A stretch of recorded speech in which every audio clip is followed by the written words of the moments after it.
The material for week 9, which just consists of the single section in your text entitled The Rank of a Matrix, is very dense material, and I know it's been pretty dense theoretically all the way up to and including present time for this chapter. And this section is certainly no exception. There's a great deal of theory that we introduce, and more important, that we finally put together at the very end of this chapter when we define the rank of a matrix. So, that being said, what I'd like to do is make this first video for the unit and just collect 7 or 8 facts for review that we will need to invoke during the course of this material on the rank of a matrix. So that's what this video is. It is just a collection of facts for review. Most of these things are theorems or exercises or observations we have made in the past. So without further delay, I'll present our first fact for review. Fact 1. Let A be an n by n matrix, then A is non-singular if and only if A can be written as the product E1 through EK, where EI are all elementary matrices. Remember, these elementary matrices, E1 through EK, when left multiplying a matrix, have the effect of performing an elementary row operation. We defined these back in a previous chapter, and this is an important equivalence. A is non-singular if and only if it is the product of elementary matrices. Remember, A non-singular means that A has an inverse, such that AA inverse equals identity. And the second fact concerns row equivalence. Remember, we developed this notation in the videos. We say A is, well, we write A tilde RB if A is row equivalent to B. So I'll write that to remind you.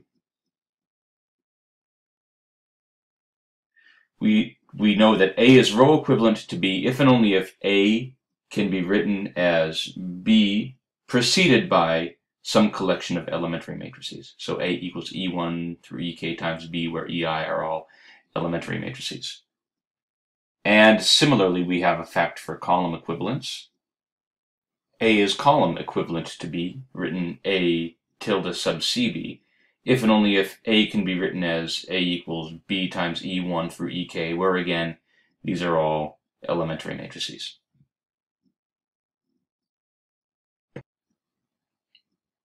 The third fact is a definition. A is equivalent to B, written A tilde B, if A can be written as follows. Well, essentially we take B and we surround it by products of elementary matrices on the left and on the right. So what this means is that we are applying both row and or column, elementary row and or column operations to B to obtain A. So this is a definition. This is what we mean if A is equivalent to B. We can write A like that. And the fourth fact for review is this. If A is an M by N matrix, not necessarily square, then A is always equivalent, uniquely so, to a matrix of this form, where we have an R by R identity matrix in the upper left-hand corner, and then the rest of the entries in the matrix are all 0. I'll write down one brief example to remind you of this. If we start out with this matrix A, then we can perform a few elementary row and or column operations to obtain this matrix. So you can see where the R by R identity matrix is, as well as the 0 matrices which appear around it. And the fifth fact.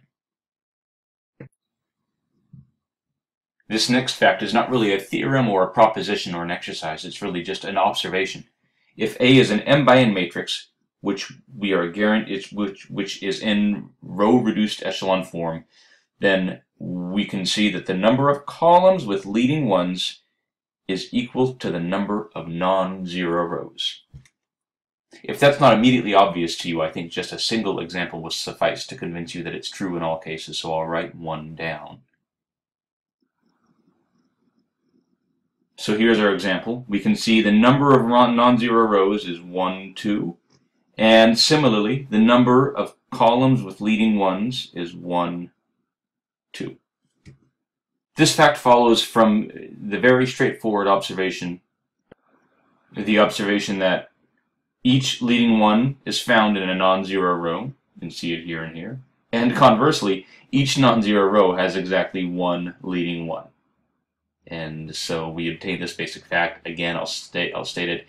The number of non-zero rows is equal to the number of columns with a leading one. And again, that's only for A in reduced row echelon form. And the next fact is really a collection of facts, and it's sort of a dense collection. So we have to remember, I want to state some facts about solving a homogeneous linear system. So we've seen a system like this many times now in different contexts, and we've hopefully realized how important it is for many different reasons. The solution set, the collection of all x such that ax is equal to 0, we have a special name. We call that the null space of A. Remember some important properties about the null space. First of all, it was an exercise at one point to show that the null space of A is not just a subset, but is in fact a subspace of Rn, if A is an M by N matrix. And next, let's remember this process. How do we find a basis for the null space of A?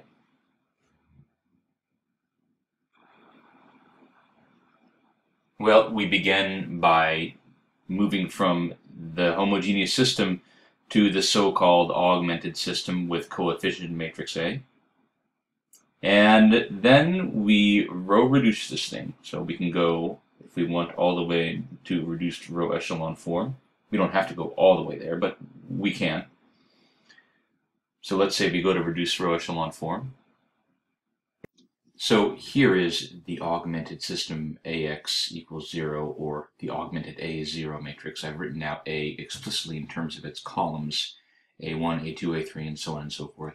So how do we solve this system? Well, again, we write AX equals 0 in augmented form, and then we row reduce this thing. Now, when we row reduce it, what we're looking for in the reduced row echelon form, we're looking for the columns with leading ones. Looks like we might have one here, here, and here, for example.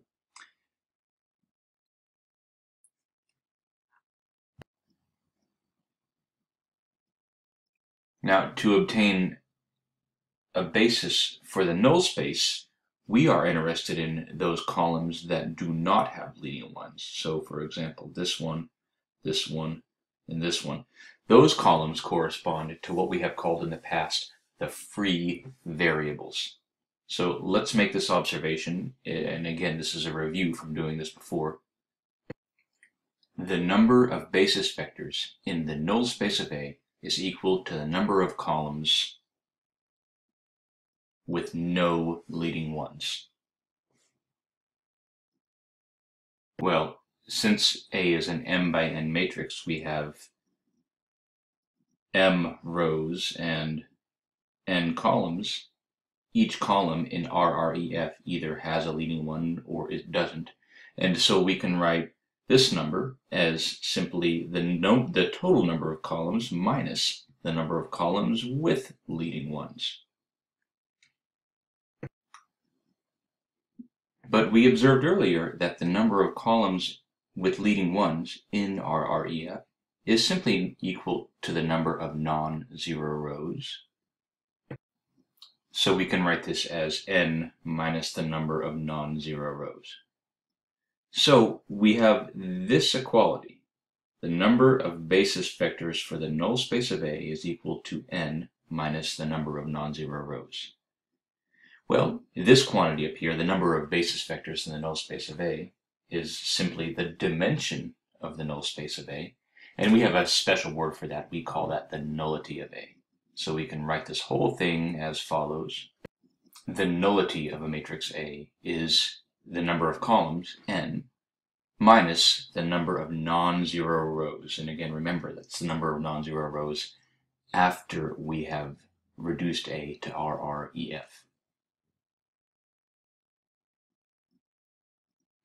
Fact number 7 is an exercise. Suppose A is an n by n matrix, and suppose further that A is in reduced row echelon form. Then, if A is not the identity matrix, it must have a 0 row.